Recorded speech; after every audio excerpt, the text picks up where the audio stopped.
$175, c'est le montant de l'amende que j'ai dû régler pour un problème de stationnement. Dans cette vidéo, on va parler du code de la route et les 2-3 choses qu'il faut savoir lorsqu'on arrive ici au Québec pour pas tomber dans le piège des amendes. Bienvenue sur Karture.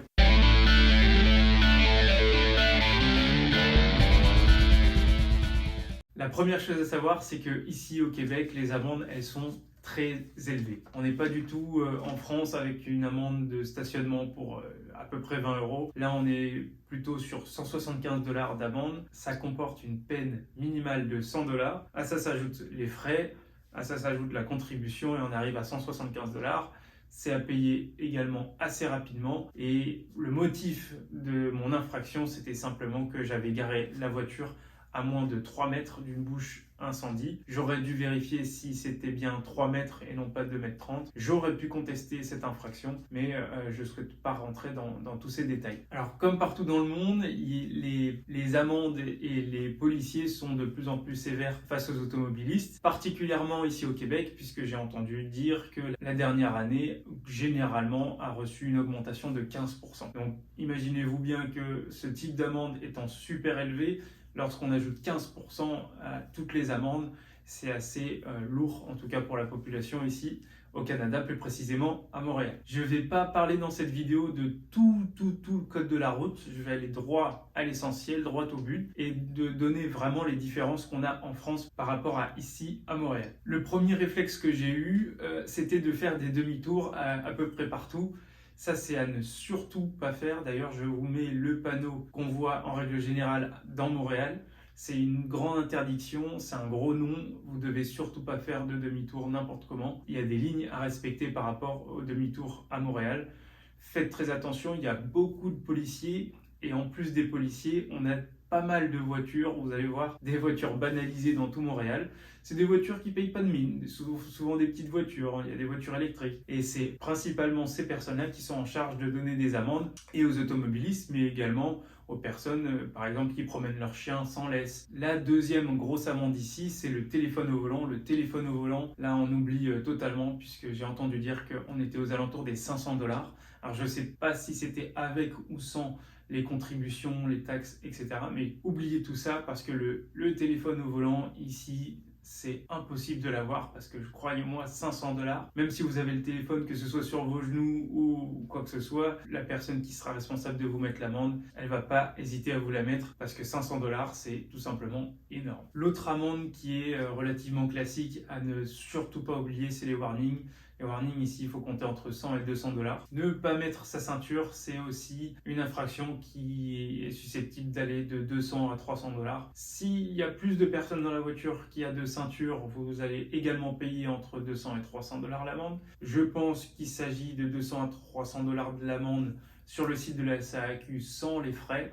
Donc vous pouvez ajouter un bon $100 à mon avis. C'est un vrai budget à l'année ici lorsque vous achetez une auto de payer des amendes. Prenez-le en compte parce que c'est quelque chose qui grimpe assez vite. J'ai discuté avec une personne l'autre jour qui me disait que par mois, lui, je ne connais pas plus que ça cette personne, arrivait parfois à 400, 500, $600 par mois. Donc il s'agit quasiment du prix d'un loyer, donc c'est un budget qui est assez conséquent. Il y a également quelque chose qu'il faut savoir avant de venir ici à Montréal, c'est les panneaux de stationnement avec, donc je vais vous montrer un exemple. Vous avez l'heure de l'interdiction de stationner au début et la fin, ainsi que le jour sur une période de l'année. Donc faites bien attention à ces panneaux-là. Parce que, croyez-moi, ça ne pardonne pas. À un quart d'heure près, j'ai failli me prendre une autre amende. Il faut savoir que dans ma rue, il y a un côté de la rue qui est basé sur le lundi et un autre côté de la rue qui est basé sur le mercredi. Ça, c'est en fonction des poubelles, donc vous devez faire attention à ça. Et en fonction du nettoyage également de la rue, il faut que je change de place de voiture tous les 2 jours. Donc faites bien attention à ces panneaux-là, ils sont situés partout dans Montréal. En plus de ces panneaux, vous allez avoir sur les trottoirs, dans chaque coin de rue, une partie où vous n'allez pas pouvoir stationner, qui généralement il est censé y avoir des lignes jaunes sur la partie du trottoir pour montrer qu'on n'est pas censé se stationner à cet endroit-là. Et dans plein d'endroits, la peinture est assez effacée. Croyez-moi, lorsque vous avez votre première amende, s'il faut se stationner à 3 rues et marcher 10 minutes, vous allez le faire parce que À ce rythme-là, ça va très très vite. Comme vous avez pu le voir dans pas mal de films américains, dans l'Amérique du Nord, on conduit avec les fameux feux qui sont à l'opposé de la rue. Donc ça, c'est quelque chose où vous allez vous y habituer très rapidement. Je ne vais pas en parler plus que ça.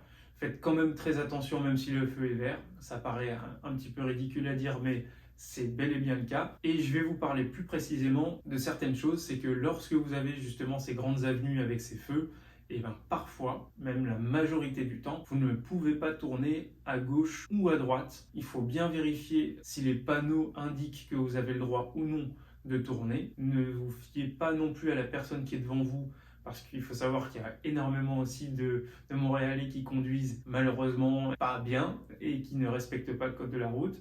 Donc si une personne tourne à gauche alors qu'elle n'a pas le droit de tourner à gauche, et si vous, derrière, vous passez, la personne qui sera responsable de vous mettre l'amende pourra également vous mettre l'amende.